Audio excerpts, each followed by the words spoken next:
Hi, I'm Congresswoman Lori Trahan, and I couldn't be happier to join you all for this important event. Although I can't be with you all live for what promises to be an insightful and timely discussion, I'm grateful for the opportunity to speak with you briefly. I'd like to start by thanking the Atlantic Council's Global Energy Center for convening us this afternoon. And of course, thanks to all of you for tuning in and being a part of the critical mission to move fusion energy development forward. I'd be remiss if I didn't acknowledge Tyler Ellis and the leaders of Commonwealth Fusion Systems who are joining us as well. The work they're doing in the district I represent to unlock the true potential of fusion energy has been nothing short of remarkable. And I'm honored to advocate on their behalf in the House of Representatives and as a member of the Energy and Commerce Committee. Much of the debate over the past few months as we've worked in Congress to advance the Build Back Better Act has focused on ways to reduce our nation's carbon emissions and combat the climate crisis while also creating high-quality jobs that pay family-sustaining wages. Although most of the focus has rightfully been on finding ways to make the transit sector more eco-friendly, weatherize homes, and other long overdue investments, it's also sparked a conversation about what else we should be investing in to achieve those goals well into the future. For those of us in the Congressional Fusion Caucus, and I'm sure for many of you tuning in, the answer is pretty obvious. You all know better than most that the successful harnessing of fusion energy has long evaded researchers because of how difficult it is to reproduce the solar process in a confined space. But you also know that recent breakthroughs in fusion energy research have indicated that commercialized use of this virtually unlimited energy source is on the cusp of becoming a reality. It's thanks to the substantial progress that's happening at facilities like Commonwealth Fusion Systems that we're seeing unprecedented interest and investment in resolving the challenges that remain. And it's for that same reason that 2 years ago, the National Academy of Sciences recommended that the United States foster the research and development necessary for a pilot fusion plant. Of course, that doesn't happen without my colleagues in Congress understanding the value of that investment, which is exactly what my colleagues and I in the Congressional Fusion Caucus have been working to do.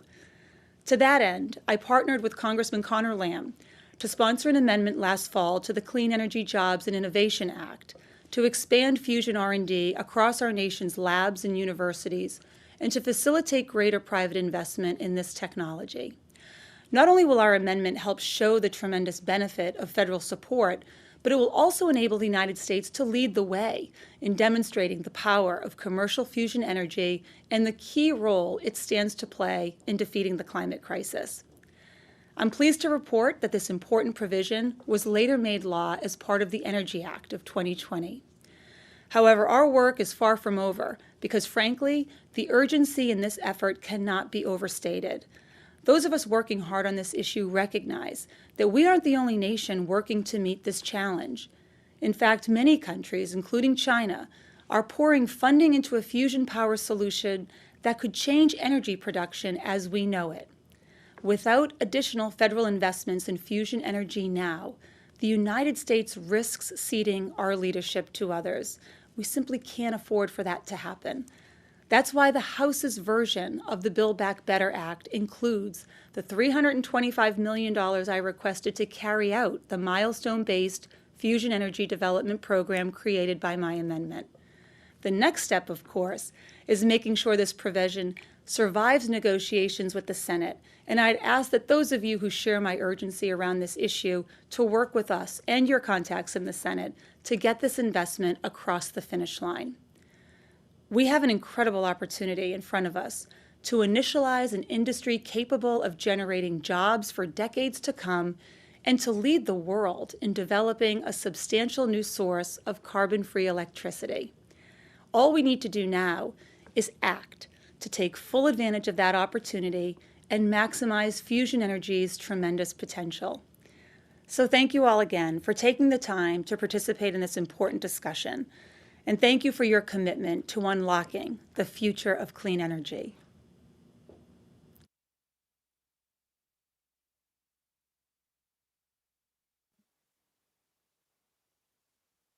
Good afternoon, everyone. It is certainly a pleasure to be here Thank you so much for joining our event, and thank you to Congressman Trahan for her remarks today to kick this off for our event.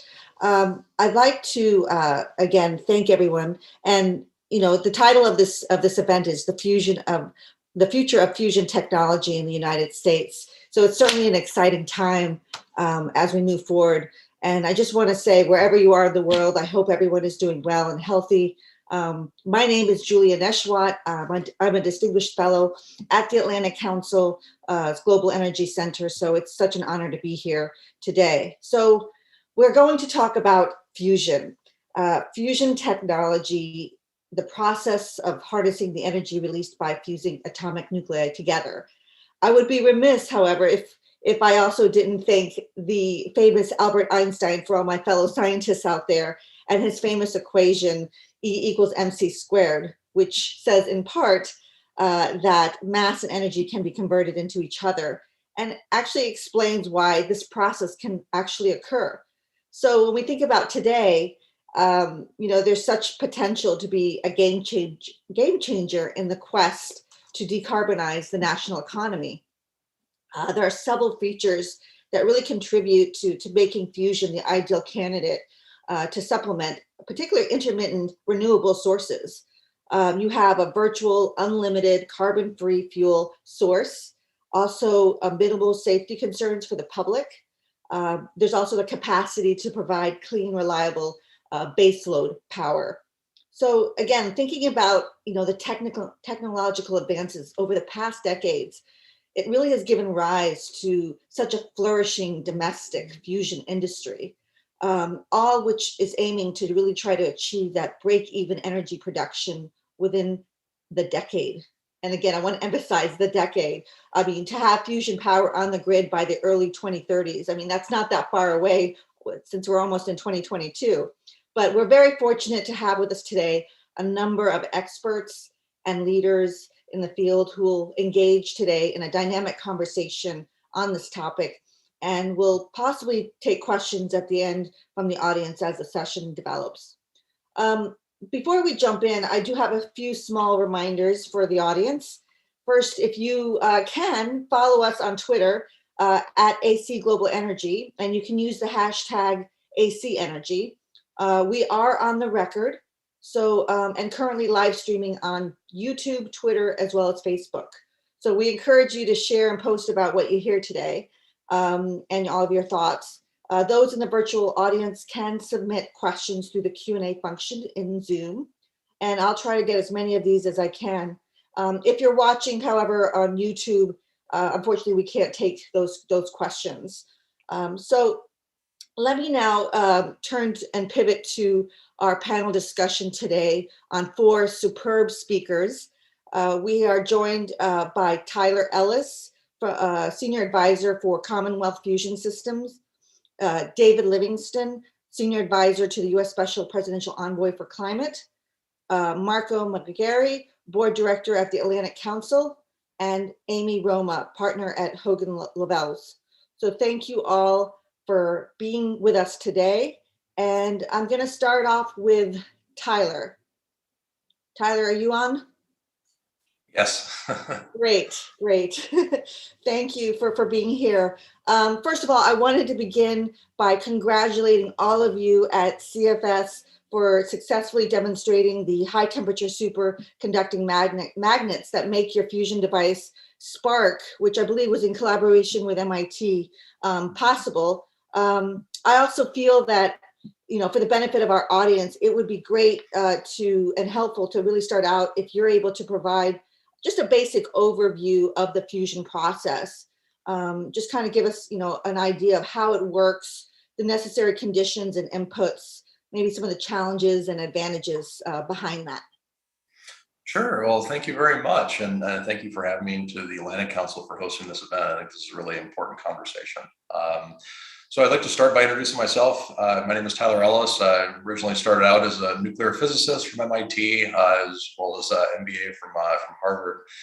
And then at CFS, I focus on a wide variety of areas, including regulatory strategy, government relations, and business development. And CFS's origins is really based about 4 years ago, which was focused on bringing fusion energy to the world in a time frame that actually matters for climate change. And according to our research, if you aren't putting megawatts on the grid by the early 2030s, it's pretty tough to argue you're going to be relevant for climate change. So we really set out to create this pathway for fusion energy. So CFS's approach utilizes a recent breakthrough in high temperature superconducting magnets to make tokamaks, which is the most well-studied type of a fusion facility, about 40 times smaller into a commercially relevant system. We published a series of peer-reviewed papers in the Journal of Plasma Physics that describes the entire physics basis for SPARC. And the outcome of that was, since the community said the assumptions for SPARC and ITER are the same, and since we believe ITER will work, we will also believe SPARC will work. Now you just have to prove that the high temperature superconducting magnets will in fact perform as you intend. And then in September of this year, we showed the world that our HTS magnets do work.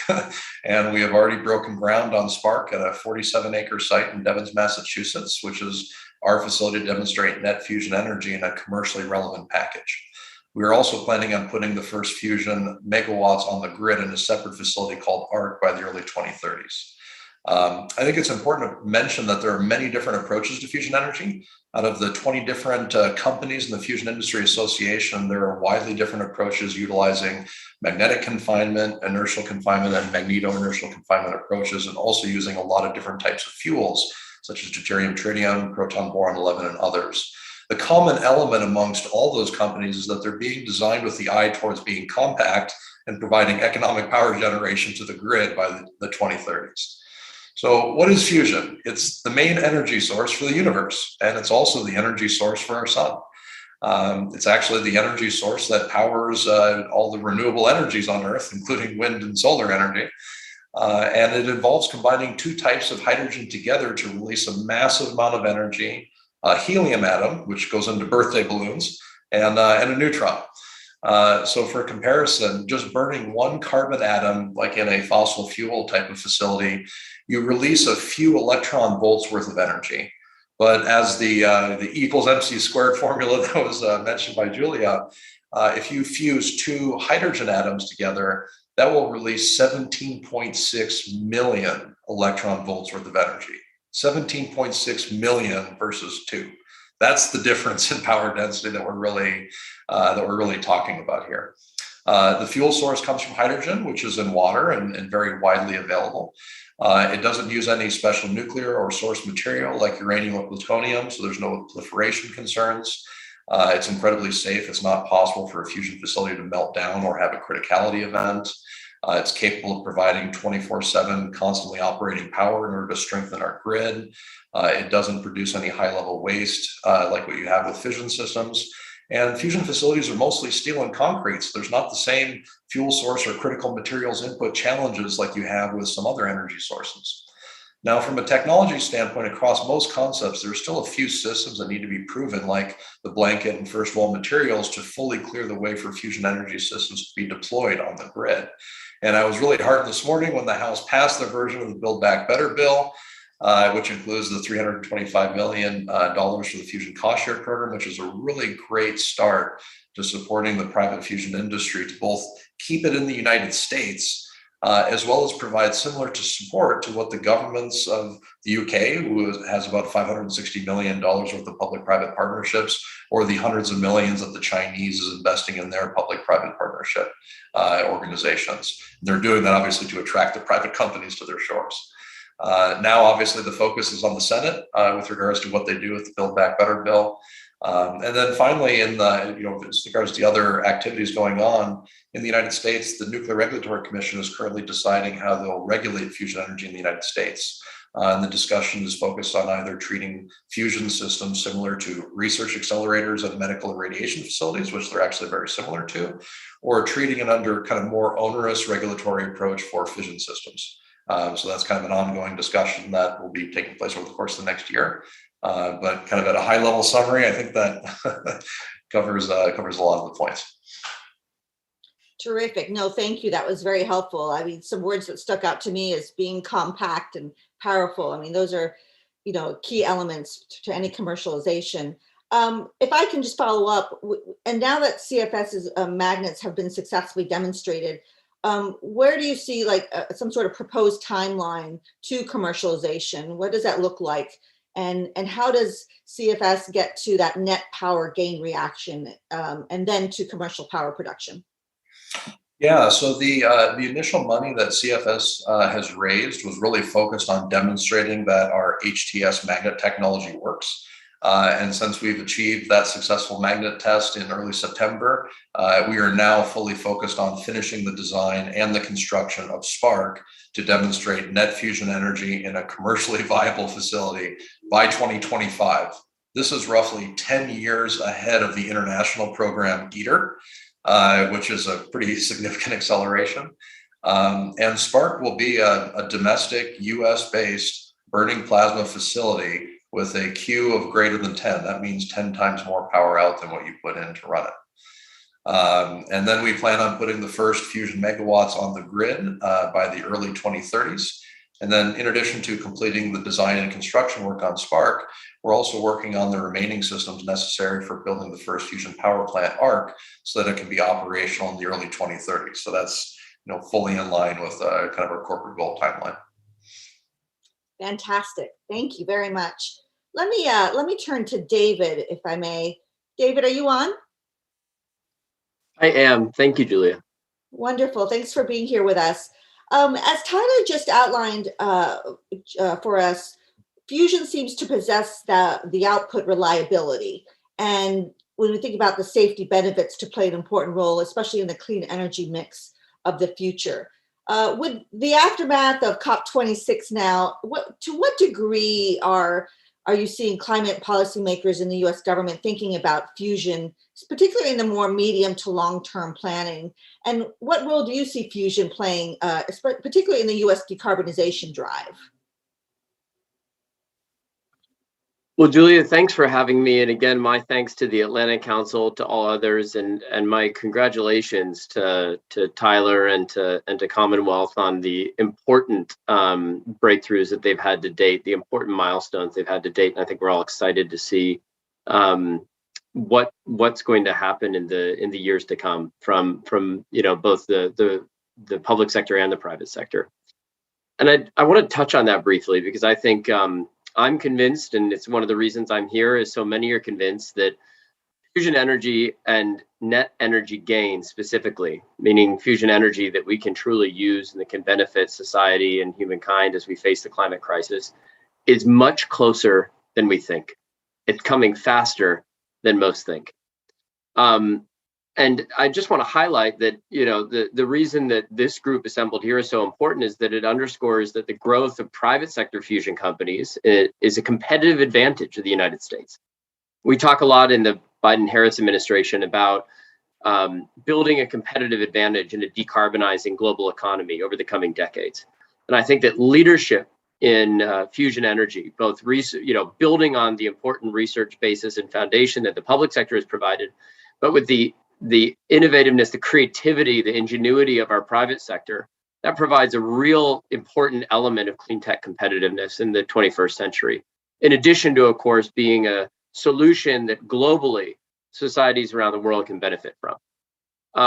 And so we as the United States government want to work together with private sector fusion companies, hopefully many of them being here in the United States, combining our own strengths to accelerate progress in the development of fusion as a clean energy technology, but again, both for ourselves, but also around the world.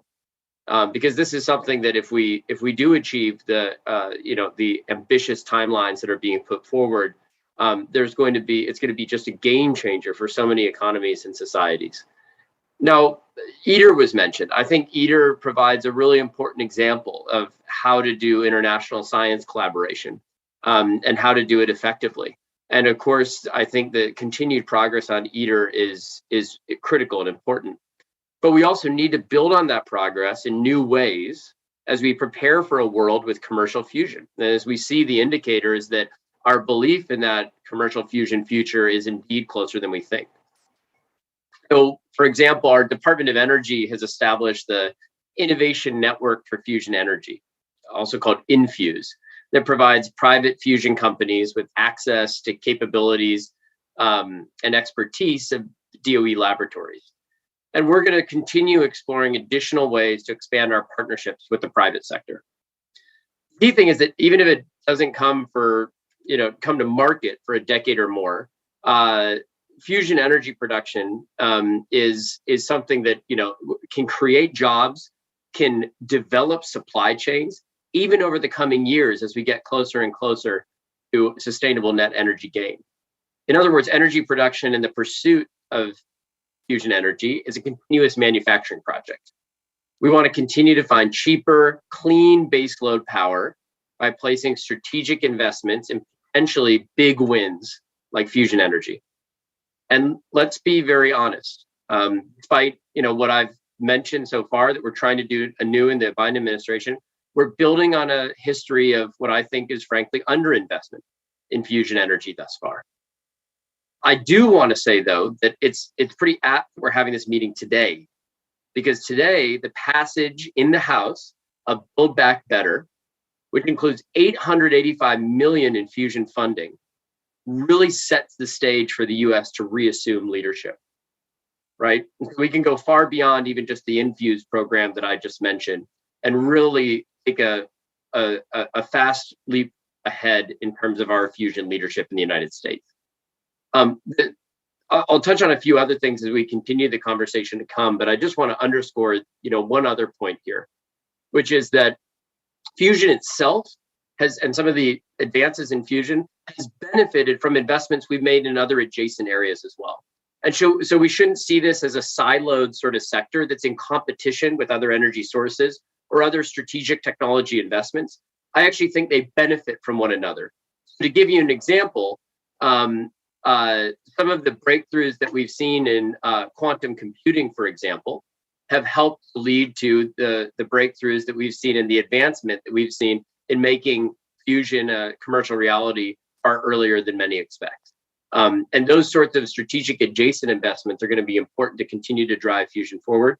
And similarly, the investments we make in fusion, I'm sure will have positive knock-on effects for other areas, including other clean energy technologies.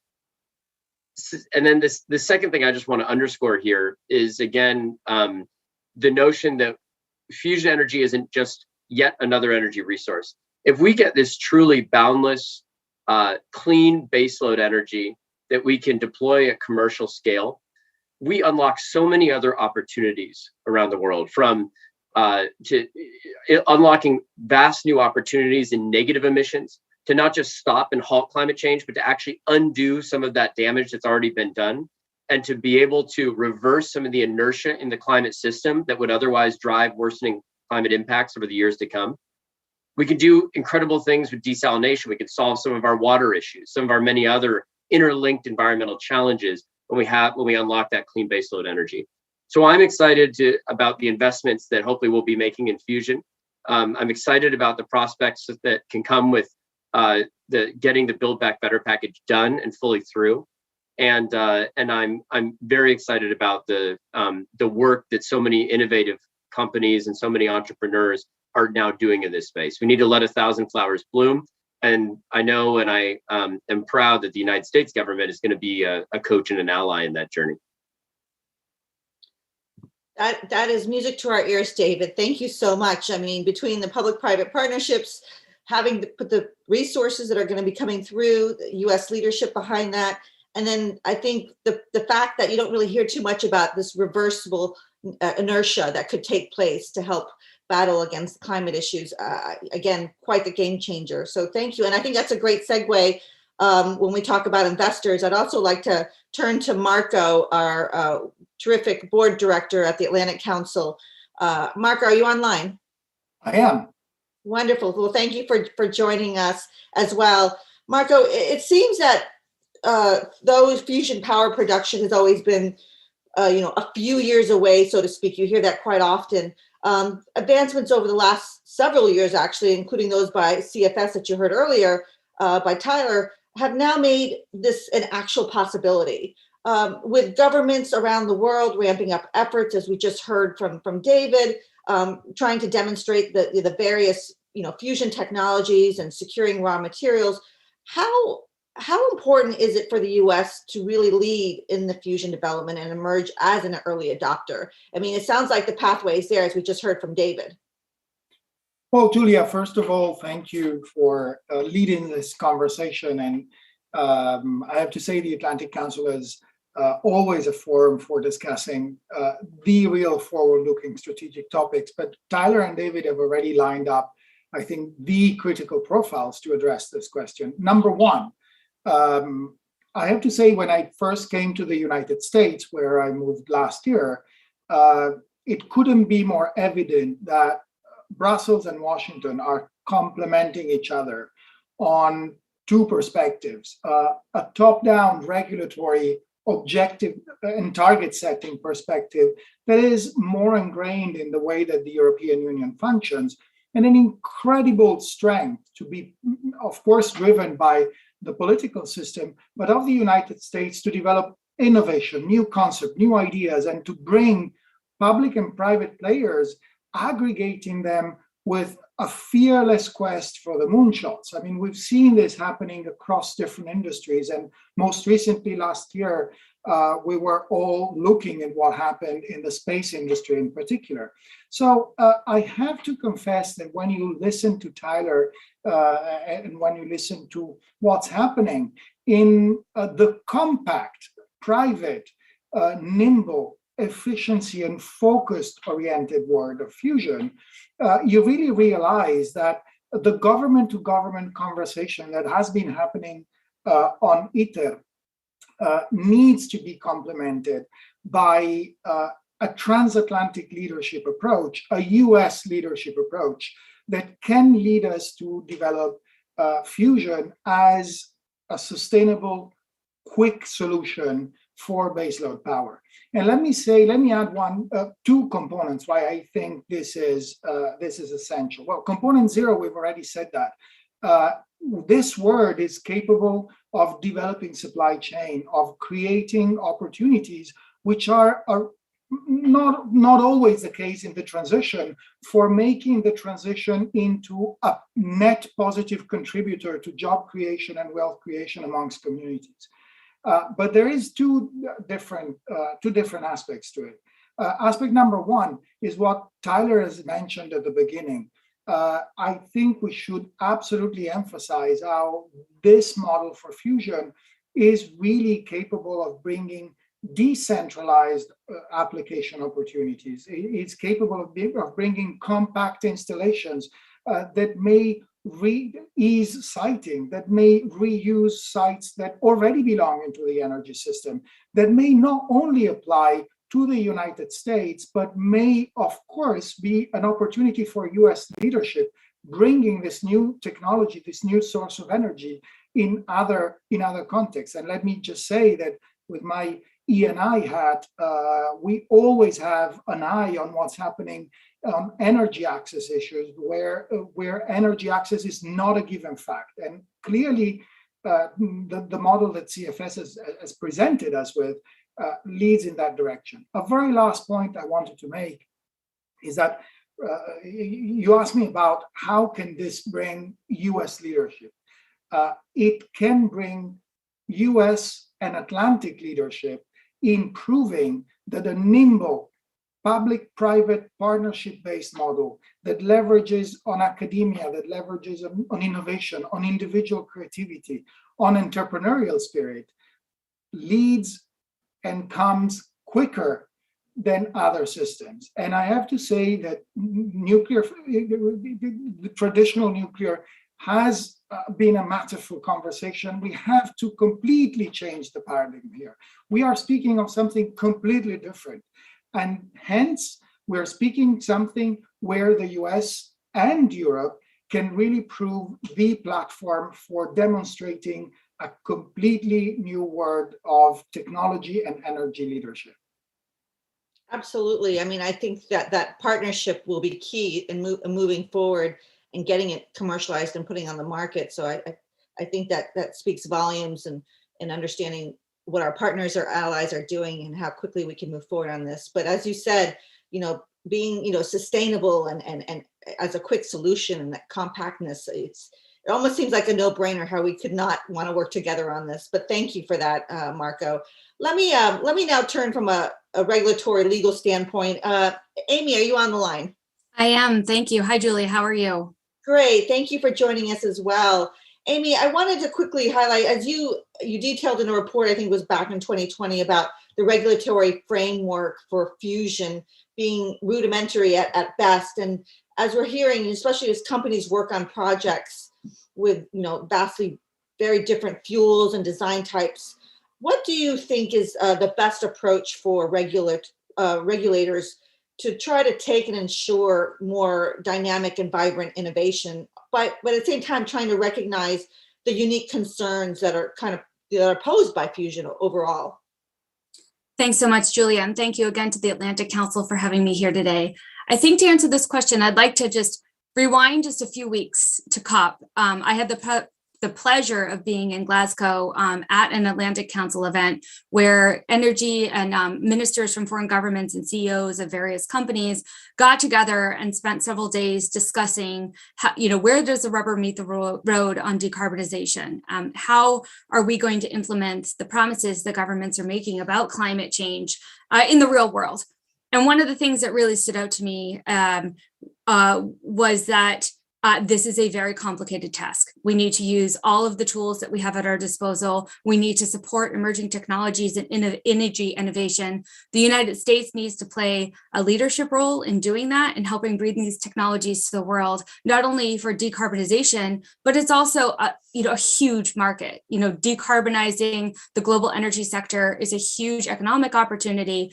The world energy supply is expected to double by 2050. And at the same time, there's nearly 1 billion people in the world with no access to reliable electricity. That's an astounding number in this day and age. And I had a conversation with a minister from Kenya who was saying that 5 years ago, 25% of the people in his country had access to electricity. And he said, now it's 75%. And when the room started to clap, he said, no, it's just a light bulb. It's just a light bulb. They don't even have access to clean energy or reliable electricity for cooking. And he said, so don't get too excited, because I can't tell them that they can't raise their standard of living because of climate change. And at the same time, we had a minister from the Maldives saying, my country will cease to exist in the next couple decades, displacing 400,000 people who will need a new country to find a home into. So that I just wanted to start with that story to underscore what is the scope of the issue that we're facing with some real numbers so that people can put that into context. So we need to use all the tools we have at our disposal, and the promises of fusion are extraordinary, as Marco just noted, because it provides reliable baseload power.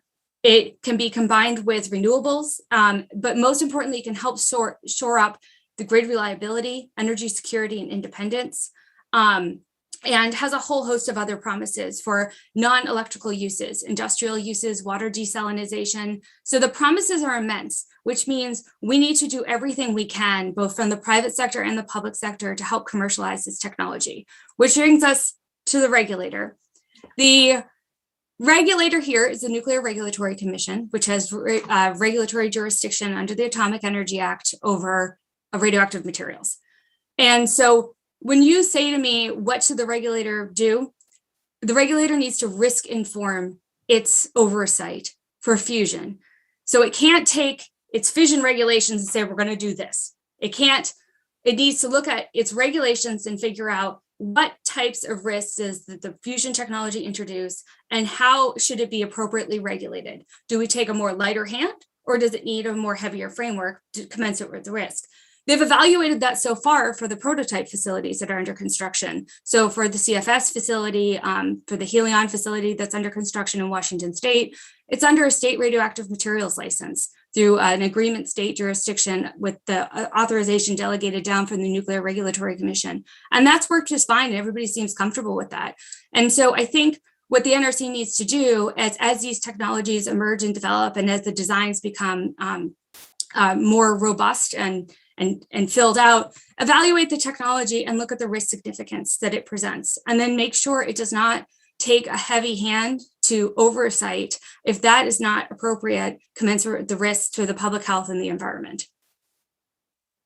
Absolutely. And when you mentioned with the NRC, how do you there's a lot of confusion with fission. How do you adequately regulate without linking it to fission? Well, so the good news is that the NRC did not develop its existing regulations with fusion in mind, because fusion wasn't something that was being used or developed commercially, wasn't something it was thinking about.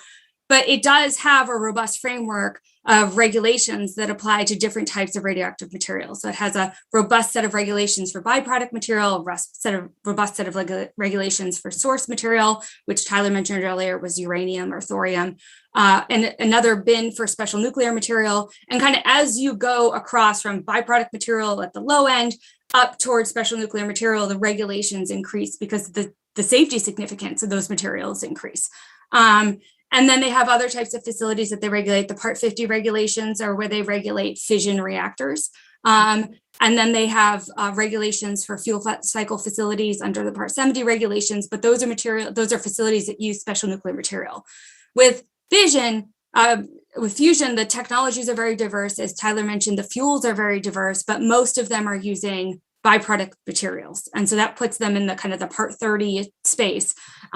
And those regulations may be sufficient depending on the size of a facility and the risk that it's presented with the types of radioactive materials that they have, the accident scenarios that you're looking at. I think just to underscore, and I think Tyler made this point when he was talking, we're dealing with very, very different types of technology. It's easy, I think, to think, well, fission is splitting two atoms together and fusion is squishing them apart. It's kind of the flip side of the same coin, but it's very, very different. You're on opposite ends of the periodic table, where fusion is on the light side, in the upper kind of left-hand corner. Fission is already down in the lower, the heavier side, where you have really long, the uranium, which has really long lifetime. You have the spent fuel, the high level waste. You don't have any of those considerations with fission. The fusion, excuse, I'm having a problem today with those. So in any event, they're very different technologies. They work very differently. And so they shouldn't be conflated together because, they sound similar, because the technologies are just very different. Absolutely. Absolutely. No, thank you. That was very helpful. And for a lot of our private sector members out there, do you see any type of role for fusion companies themselves, maybe playing some sort of, particularly in development, a tailored type of a regulatory framework? That's something that they could tailor towards? Happy to speak up. I think for this approach, Part 30 is already a pretty flexible framework that actually regulates a lot of existing fusion facilities. So one example is the Phoenix neutron generator system in Wisconsin. That's already regulated under a Part 30 approach. So I think that, given kind of what we already have in Part 30, we have a really great framework that is useful now. And as new technologies develop and mature and, kind of add specificity to the design, then, if there is any need to add something, then we can. But at the, kind of for the near term, I don't really think there's anything large that really needs to be added for that. But yeah, the industry is fully engaged in this. There's didn't mention this, but the NRC is kind of currently having a series of discussions over the past 6 months, and I think we'll probably continue, at least another 6 months, maybe a little bit longer, where they're basically having discussions about how to treat regulations for fusion, and they're engaging all of the stakeholders, including industry as well. And we've made a lot of kind of valuable contributions to the conversation in order to frame, well, these are the types of facilities that are being developed. These are the size of the facilities that are being developed. And then we kind of draw parallels. For example, there were discussions of, well, is ITER being pursued in the United States? And we said, well, no, ITER is not being built in the United States, it's being built in France. And if you look at the smaller, more compact private approaches, they're having about 100 times smaller amounts of tritium. They're generating 5 to 12 times smaller amounts of low-level waste. So, it really is a much smaller, more compact facility that I think, is very amenable to the Part 30 approach, just because that's already how we regulate research accelerators and medical irradiation facilities in the United States. So, really leveraging this approach rather than trying to invent a new approach would be really beneficial, because trying to invent a new approach, I think, is just going to add cost and time, and quite frankly, inject uncertainty for the private sector. I think it's also potentially useful to kind of point out, the UK has been really taking a leadership position from a regulatory standpoint. They've released a couple of different reports kind of stating their intention to regulate future fusion energy systems in a similar manner to how they regulate jet and other accelerator and medical irradiation facilities. And this really sets up the UK as being an attractive location to site future fusion energy facilities, because the UK government has taken a lead on establishing regulatory certainty. And General Fusion, was kind of considering locating in the United States, but ultimately they decided to pursue their facility at the Cullen facility in the UK. Principally because there's both certainty within the regulatory approach, but then also very well established and large public-private partnership programs. I think the UK has committed somewhere around like $560 million in public-private partnership programs. So it's kind of the combination of the two to make it very attractive. Thank you, Tyler. That was going to be my follow-up question about what the future would look like and what would be needed to be more effective. So hearing about the UK example is tremendous. Yeah, and happy to throw in one other quick thing on Spark, our demonstration facility.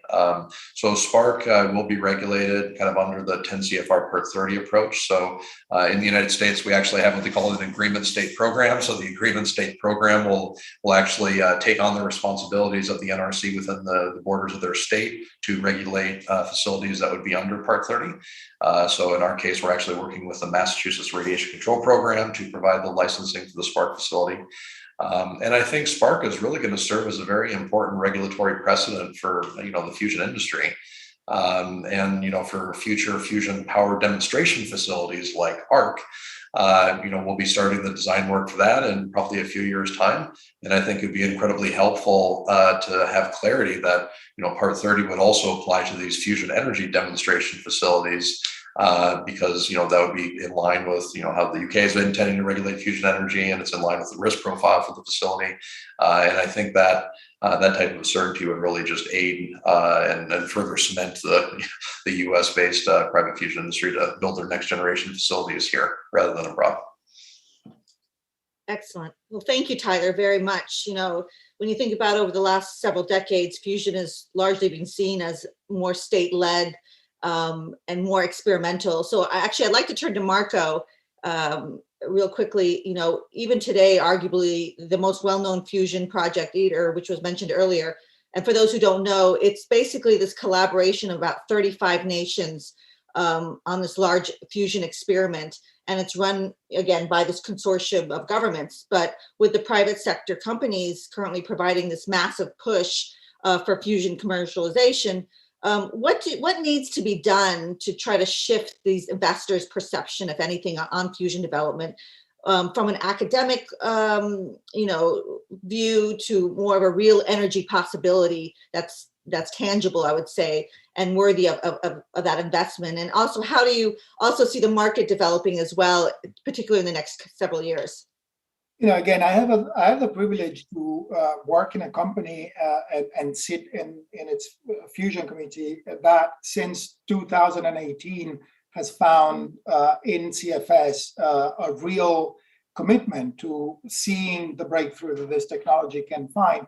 I can give us. I would say there is 3 layers on which, Julia, we can find an answer to your question. The first layer is really cultural, and this is what we're doing here today.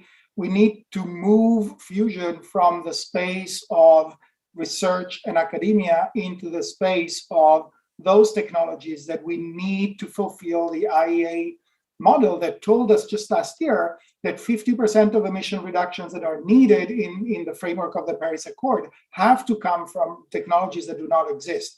Well, fusion can represent a major share of that, and we should start discussing of it in a way of making it happen, not in a way of discussing it. The second aspect, I have to say, is really ingraining fusion into the global climate policy and the global For example, in the global taxonomy consideration, we need to flag fusion. And I think what David Livingston just told us, and the work that has been done at COP26 to emphasize the role of fusion is essential in that respect. We need to perceive that there is a political framework that supports this vision of this technology coming to a living stage, as CFS is demonstrating is possible. And I have to say that I couldn't be more positive on expecting the bill through Senate and the bill coming over with concrete support for these new private models. The third point has been wonderfully described already by both Tyler and Amy. We need to ask policymakers and regulators to be supporting in a fatherly or motherly way the beginnings of an incredibly important new supply chain. Let's not go by analogy for what we have in the regulatory architecture. This is what one would tend to do if they need to allocate things in an office. Here we need to discuss of the actual characteristics of these technology that really differ from whatever we have around completely.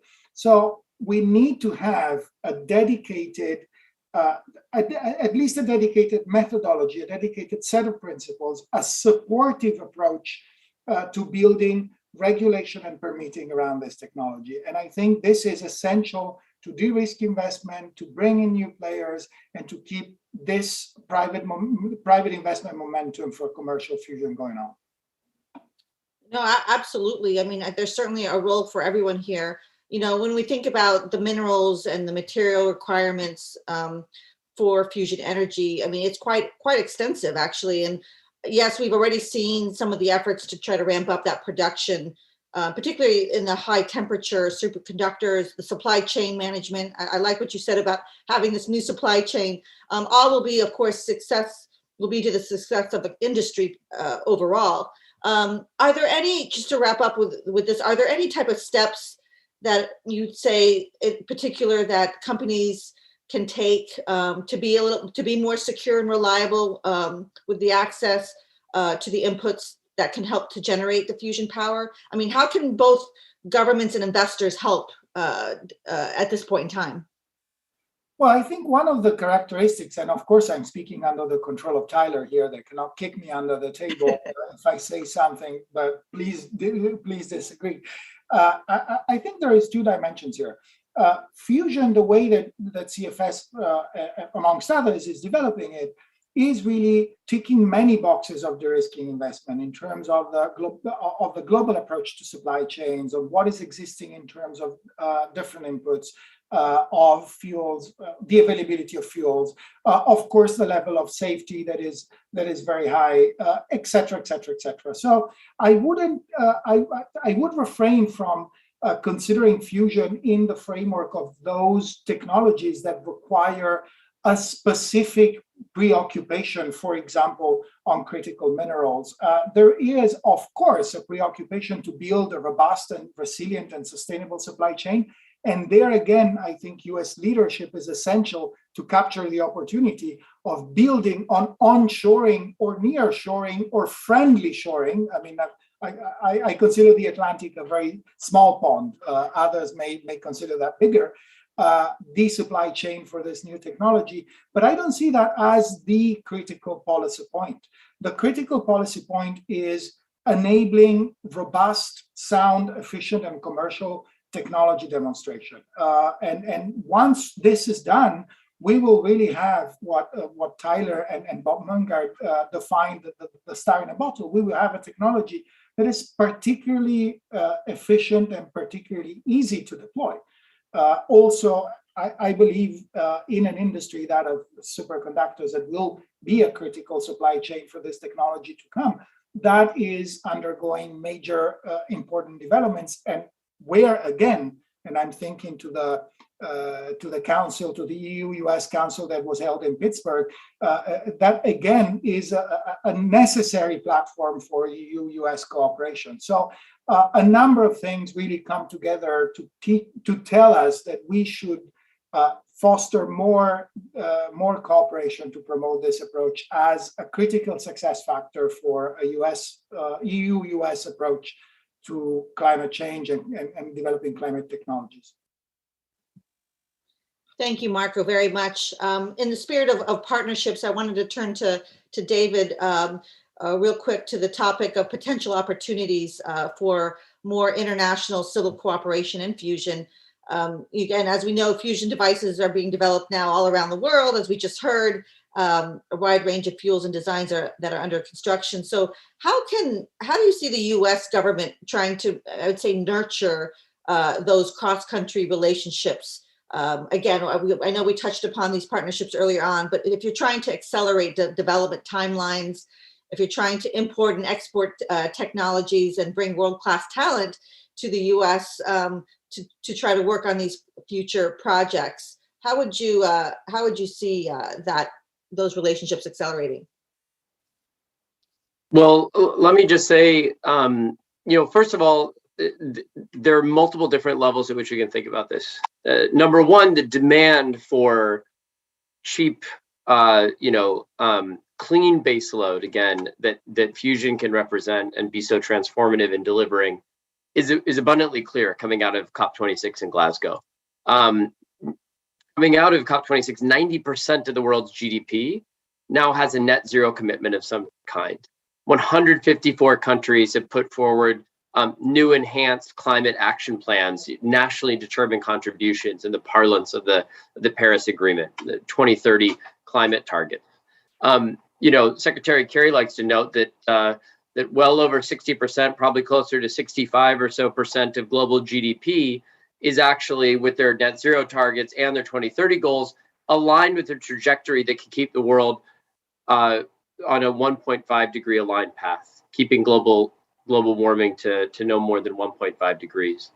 And so the demand, the appetite around the world in diverse economies and societies for this sort of technology, for this sort of tool and this sort of offering in addressing the climate crisis is going to be very significant.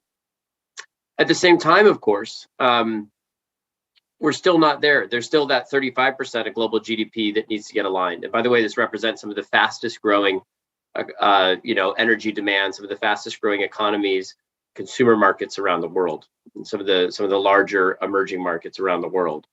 And so we also know that you're going to need technologies that can help to drive not just narrowly making that net zero by 2050 target, or narrowly keeping 1.5 degrees C within reach, but let's develop technologies that can actually go well beyond that, that can bring us to a safer place than just 1.5, which the science tells us itself still will come with significant climate damage and significant disruptions, far worse than today. Look at what's happened just in terms of supply chain disruptions with COVID. The sorts of disruptions that we would expect to see from climate change are real, are material, and have significant impacts on our societies. It's funny, we so often use the terminology, we've got to save the planet, we've got to save the environment, that's what climate change is about. I think we actually need to turn that on its head. The planet will be fine. The planet has a way, it's a complex adaptive system.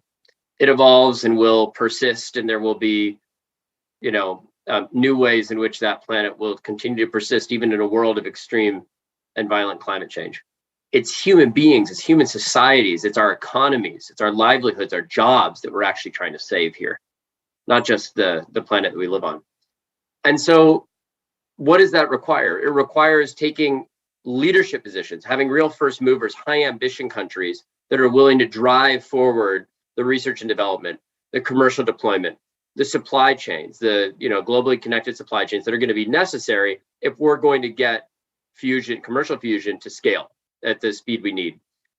In the bilateral conversations that we had at COP26 and that we've had in the run-up to COP26 with energy ministers from countries like Italy, Japan, the UK, Singapore, and elsewhere, I've never seen such interest and indeed such growth in the interest in fusion as we have today. That's really exciting because that also tells us that there's a foundation for thinking about new ways to cooperate, new modalities to cooperate that don't replace what we've done to date with things like ITER, but that complement it and take it in new directions. We've got a lot of like-minded partners that are now coming to us proactively and talking about their interest in fusion before we can even sometimes raise it with them ourselves, because we ourselves, of course, are excited about that work on fusion. And so I think it's going to, you'll start to see over the coming months and years the building blocks of some of these new cooperative elements that we can build on with countries around the world in different ways, because again, very different technologies that are being brought to bear here, very different solutions, and ultimately perhaps even some different supply chains that are going to spring up. But I think we can all count on, a couple of hands, some of the natural partners that we can think of first to start to build out that cooperation. But it's also going to, finally, I'll just note, we are so laser focused on what we have to do by mid-century and what necessitates action this decade and indeed in this coming year, if we're going to get there. But at the same time, when we have that long-term horizon, when we look out with a long-term vision, we should also, take a few moments every once in a while to think not just about 2050, but to think about 2100, to think about the fact that the clean energy transition is a necessary journey we have to go on and a journey we have to accelerate, but it's not an endpoint. It's not the destination. It's simply an important waypoint that we have to get through. But all energy technologies, even the clean energy technologies that we're going to be deploying over the coming decade, have their own evolution and even their own senescence. And so we need to be investing in the next waves of the clean energy transition, the future evolution of the clean energy transition in the decades to come. And that's something that I know that we, from in our place in the Office of the Special Presidential Envoy for Climate, working closely with our partners at DOE and OSTP and elsewhere, are looking forward to taking that conversation with some of our bilateral and plurilateral engagements with other countries on the clean energy transition here. Excellent. Thank you, David, so much. I see we're getting very close to running out of time here. So just one quick last round for the rest of our panelists. Amy, let me turn to you. Also on the topic of international civil fusion cooperation, at a legal level, is there anything that you see that needs to be done as well? And again, if we could just keep our remarks brief for this last round. Yeah, no, not at this point. From what I can see, the private sector is moving full steam ahead, and we need to make sure the public sector and other interested stakeholders, get in line to say, how can we support these technologies? Okay. And Marco, also on that same topic, do you see anything, particularly for the developing world? I know we talked about Europe quite a bit, but any other parts of the world that you see that in a developing standpoint? Well, two things. First, we really need to fully cooperate on what David was saying. Let's put fusion into those technology platforms that are at the center stage of the breakthroughs for developed countries and with developing countries. Let's share information and let's hope for a near future. And this combines with the fact that areas where this technology is being developed commercially, in the United States first and foremost, need to develop a moonshot-proof regulatory and policy environment, starting with the Build Back Better bill in a few weeks. Great. And last question, Tyler, if I may, I know you talked earlier about a facility being on the grid by the early 30s. The question is, can it be commercialized in a sufficient enough fashion to meet net zero requirements by 2050, or will it realistically be later? Yeah, I mean, I think, as far as kind of the goals that, CFS has, I mean, we're wanting to put net fusion energy onto the grid by the early 2030s, but we also want to have it scale up so that we're providing a very significant wedge of carbon-free energy generation, by the 2050s and later. So, yeah, I do think it is a technology which is capable of rapidly scaling up. I mean, we set up all of our systems and our designs in order to be able to rapidly manufacture this at scale to the point where you could deploy 10,000 of these power plants out in the world in kind of the next few decades. Since these facilities are mostly kind of steel and concrete, we really don't see any impediments to being able to rapidly scale up this technology. I mean, the key thing is just making sure society understands the benefits, and that they really want the technology to be deployed out in the world, and then we can be full steam ahead and build it out rapidly. Again, very, very exciting. Thank you so much. So I think we're down to the last minute. I want to thank all of the panelists for joining me today. I'm not sure, I don't think we have time for any outside questions here at this point in time. But I welcome everyone to send, if you have follow-ups, we can certainly send some of those offline. But unfortunately, our time has come to a close. So certainly want to thank everyone again. There's no doubt after hearing all these experts today that the fusion age is certainly upon us, and we have what it takes to really build, especially here in the United States too, and seeing a little bit of that U.S. leadership and innovation, which will be tremendous. So thanks to everyone. Thanks to Congressman Trahan as well for tuning in with their time and insight. I'd also like to thank everyone who helped put the event together, including Amaya Haddap, Zachary Strauss, Zainab Wirinen, and Jennifer Gordon. And again, if anybody wants to rewatch this event, there is a replay that will be available on the Atlantic Council Facebook, YouTube, and Twitter. So we encourage you to share with your colleagues and friends. But that's all for now. Thanks again for joining us. Wishing everyone a happy Thanksgiving, upcoming Thanksgiving as well, and until next time. So thank you all so much.